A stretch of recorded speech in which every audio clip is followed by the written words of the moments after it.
Hello, my amazing students. We're going to be working on 6.3 tonight, which we've already done in our class, and 6.3 is about addition and subtraction of polynomials and polynomial functions. So this first little page here I have was just using the definition of a polynomial to tell me whether this is a polynomial or not, and if it is a polynomial, what degree polynomial is it? Okay, so we look at this first one and we think about the polynomial rules. Okay, the polynomial rules say that the coefficients should be real numbers, and they are, and the exponent on any variables should also be whole numbers, which means they can't be negative, which means this first one here is disqualified because that w to a -2, remember, we'll take that w -2 and put it downstairs with the w2, but we're looking for upstairs positive exponent. So this one, first one, is not a polynomial. The second one has some weird coefficients. We have a decimal coefficient here, but we have no problems. This one is a polynomial because all of the terms have real number coefficients and whole number exponents. That's my kitty cat. This one is not a polynomial because 1/2 is not a whole number. Remember, our whole numbers are 0, 1, 2, 3, 4, ... And that's not a whole number. So this one is not a polynomial. The next one is a monomial. Look how many terms it has in it, but there are no plus or minuses.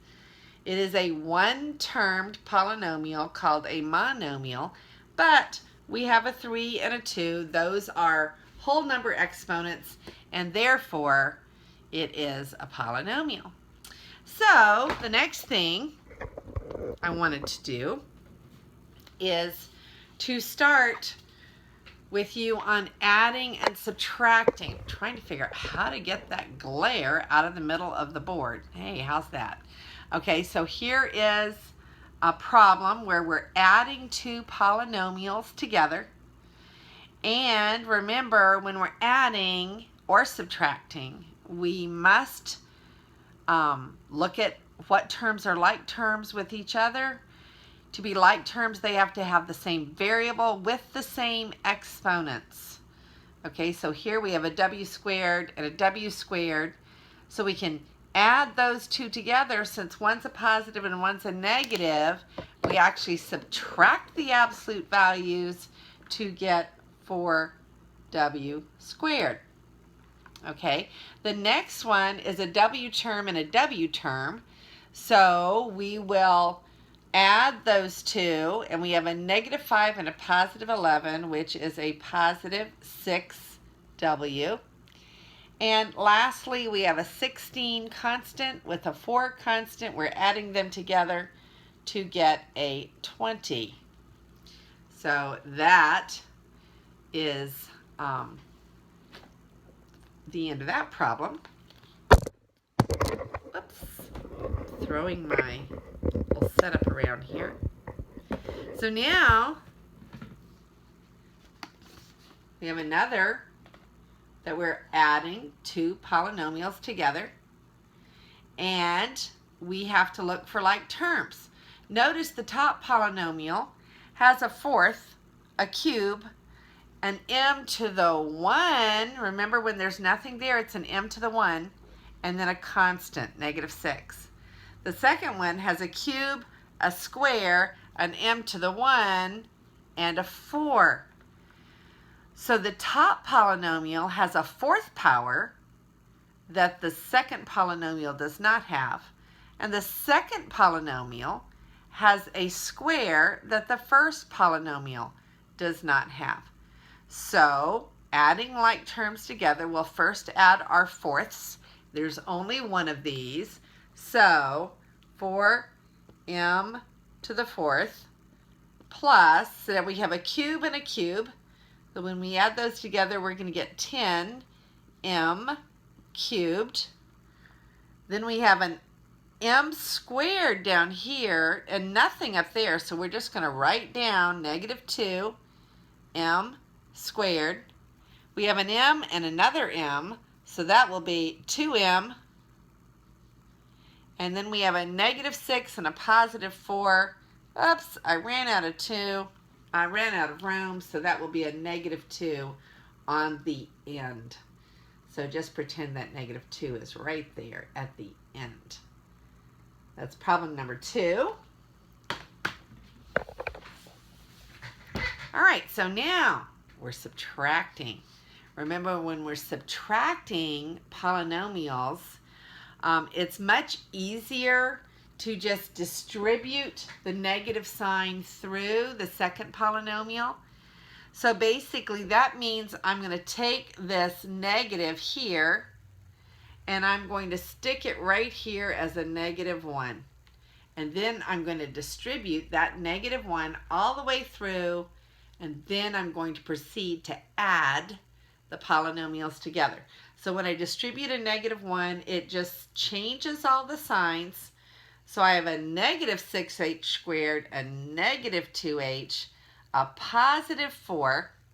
So now I've distributed a negative all the way through that one, and I'm going to take it away so we don't get confused.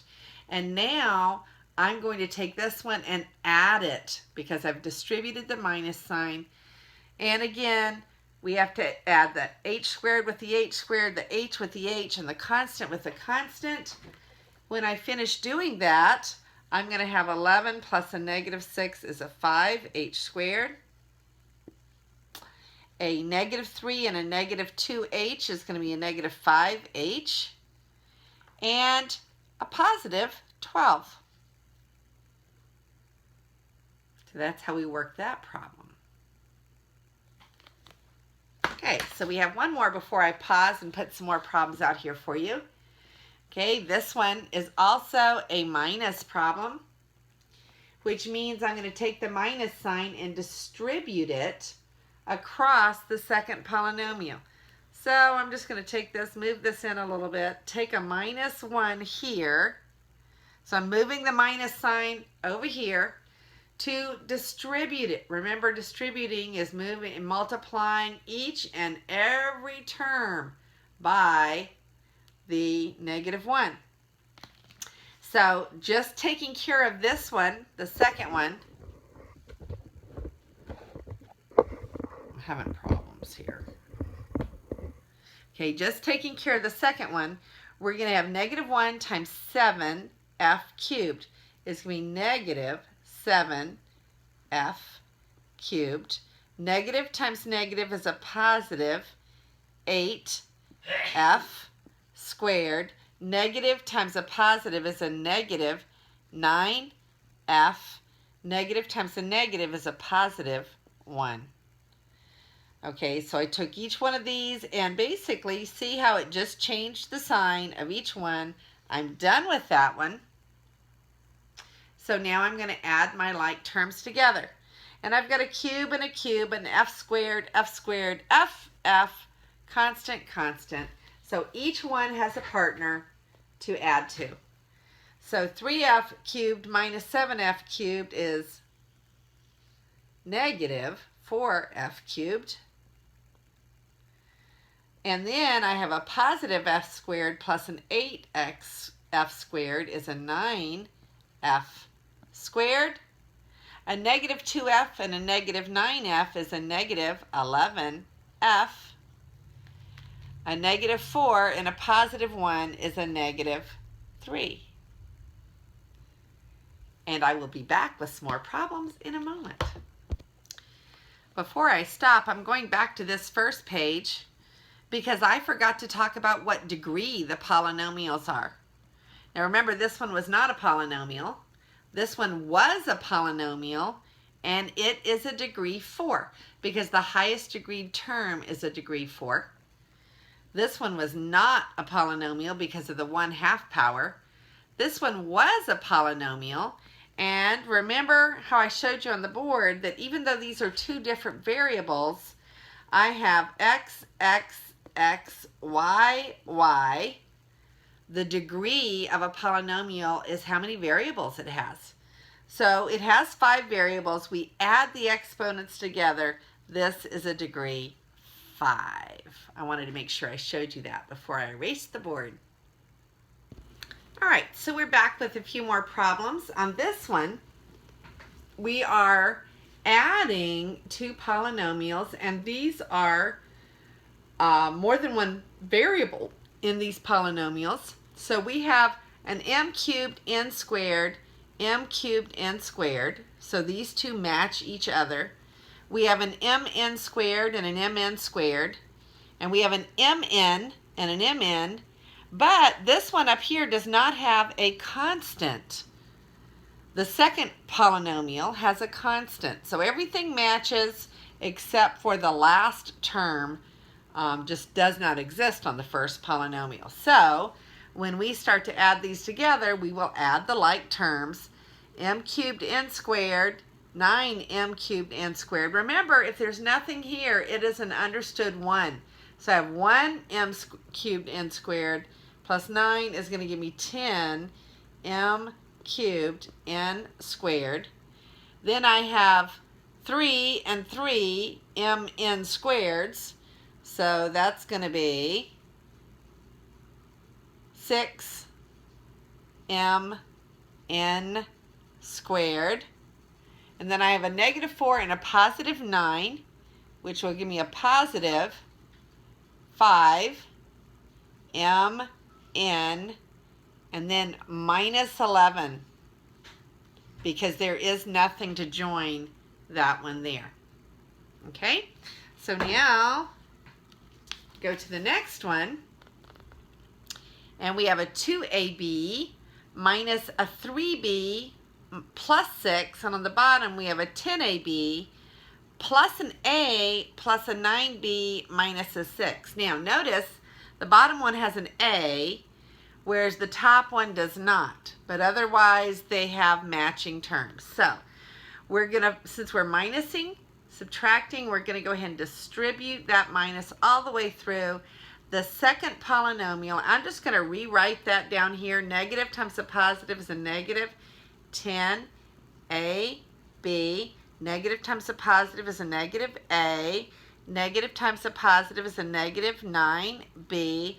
Negative times a negative is a positive 6. So basically now I've just changed each sign from what we have here. So we're done with this one. We have distributed the minus sign all the way across, and now we're going to add like terms. So 2ab, and I have another negative 10ab down here. So the 2ab and the negative 10ab will be negative 8ab. Negative 3b and a negative 9b. Notice I skipped right over my a. So let's go ahead and put our a in here. So he has no partner. So we'll get negative a. And then a negative 3b and a negative 9b is a negative 12b. And then the 6 and the 6 is going to give me a 12. Okay, so there's my answer for that one. All right, so here we have another problem, and now this one is talking about polynomial functions. Remember when we put this f of x notation in there, then we're saying f of x, remember, is the same thing as y. So we're saying y is equal to, so we no longer have a polynomial expression, we have a polynomial function. Okay, so with this notation, remember this is a shorthand that will make it easier for you to know what you're supposed to do. So f of x is equal to this whole long thing. F of negative 3 means that everywhere I see an x, I'm going to replace it with a negative 3. Now remember what I did in class is I took out all the x's first and I put parentheses. Everywhere there was an x, let me erase this and go down to the next line here. So we're just going to run down here. So I took out the x and I put in a parenthesis. I put the cube there, -8. I'm going to take out the x and I'm going to square it there, -5. Take out the x, put a little parenthesis, +9. Okay, so basically I've made a little shell or cocoon for what I'm going to plug in. Each one of my x's came out and I put a parenthesis there. Then I'm going to go and substitute in a -3 into each parenthesis. And now order of operations comes to play, doesn't it? So basically I'm going to take care of the parenthesis before I do any other multiplication in there. So -3 cubed means -3 times -3 times -3, and that's going to give me a -27. And then I've got a -8 times 9. We'll come back and finish that in a minute. We have a -5 times a -3. Since this one doesn't have a power, it's +15. And then +9. And since we're almost to the end, let's go ahead and fix this one. -8 times 9 is -72. So we'll plug that one in since I'm out of board. And now I have a string of numbers to add and subtract. Generally what I do when I'm adding a string of numbers is I will put all my negatives together. I'll go ahead and add all my negatives and I'll add my positives and then I'll combine them. So these two negatives here will become a -99. These two positives will become a +24. And then when I add opposite signs, I really subtract their absolute value and take the sign of the greater. So the greater one is a negative sign, so I'm going to get a negative result.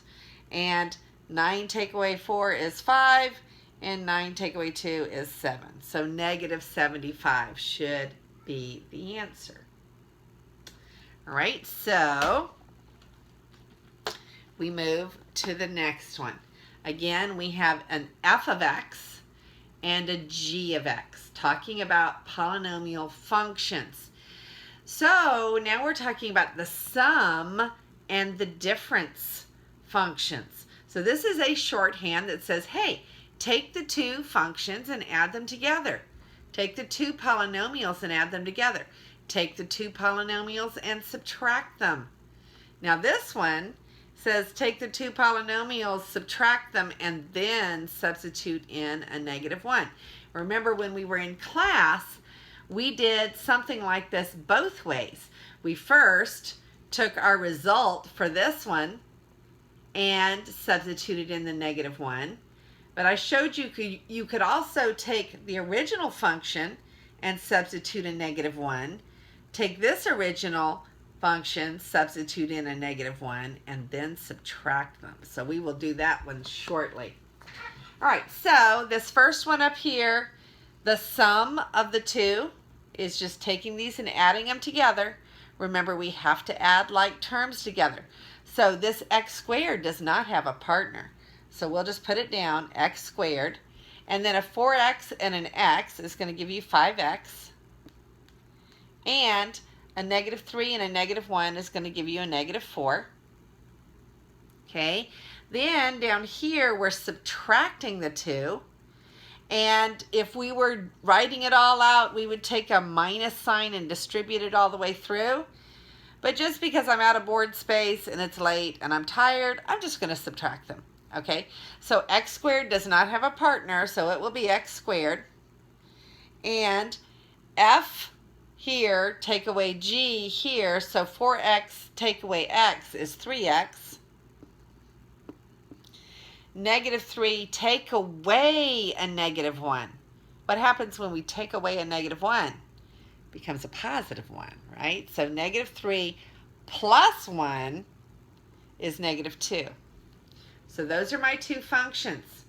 So now this answer here is going to be to take this f minus g function here and substitute in a -1. So again, we will take out the x, plug in a -1 and square it, and a 3, plug in the -1 and then the -2. Okay, so I'm putting my little parentheses in there everywhere I see an x, and I'm plugging in a -1, which is what this means to do.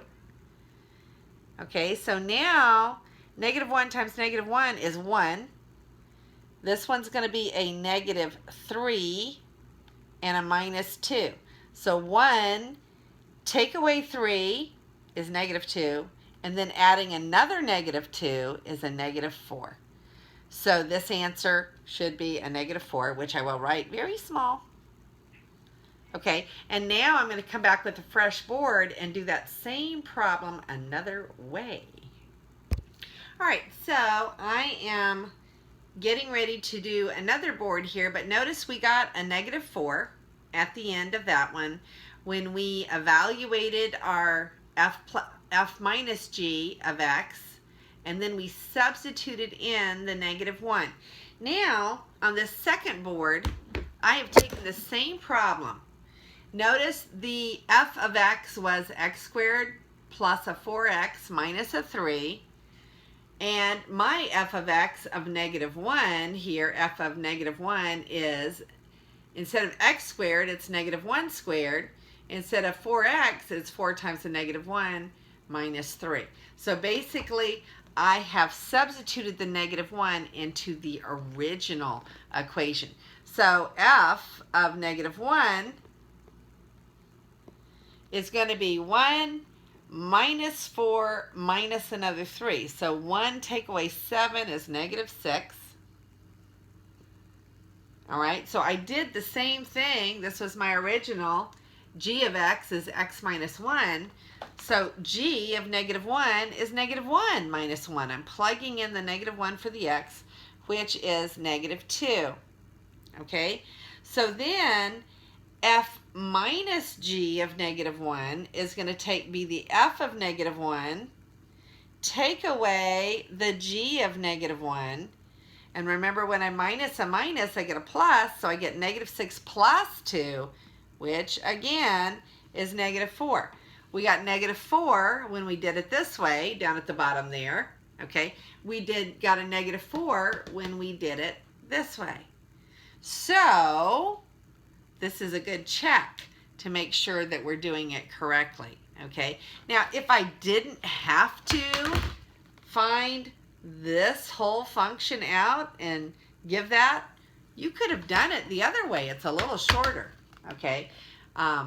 But if you've already found the function, then it's easier to do it this way, all right? So now we're going to move on to our last problem in this section, which is a word problem. Okay, now the word problem basically says that this publisher gets $3 for every book published and sold to this company, and so the revenue, the publisher's revenue, is 3 times x, where x is the number of books sold to this particular company. The cost the publisher has to pay for every book is $2 for every book, and then, well, the whole job, not each book. $2 for each book, and then a $1,000 overhead or something. Maybe that's what the publisher paid the author. I don't know. Okay, but this is an overhead. And then, remember, our profit equation is always revenue take away cost. So we take the revenue equation, which is 3x, and we take away the cost equation, which is 2x plus 1,000. Now notice I put the cost equation in a parenthesis because I am subtracting, and if I don't put those in a parenthesis, I might forget that I need to distribute that negative sign across. When I do distribute this negative sign across, it's going to change this sign to a negative and this sign to a negative. So I'm going to go ahead and do that real quickly. The negative is going to change this one to a negative and this one to a negative. So I get 3x, take away 2x is just x minus 1,000. Okay, so x minus 1,000 is the profit equation, which I'm writing on another board here. Okay, so the profit equation is x minus 1,000. And notice this is our next thing. What is profit when you do 10,000 bucks? So profit, 10,000 bucks means that I'm going to put 10,000 right here. So I'm going to have 10,000 take away 1,000. And I'm going to wind up getting $9,000 profit if I happen to be this publisher. So we have thoroughly gone through 6.3, and I shall be back a little later on tonight with 6.4. And this is Mrs. A, and may God bless your day.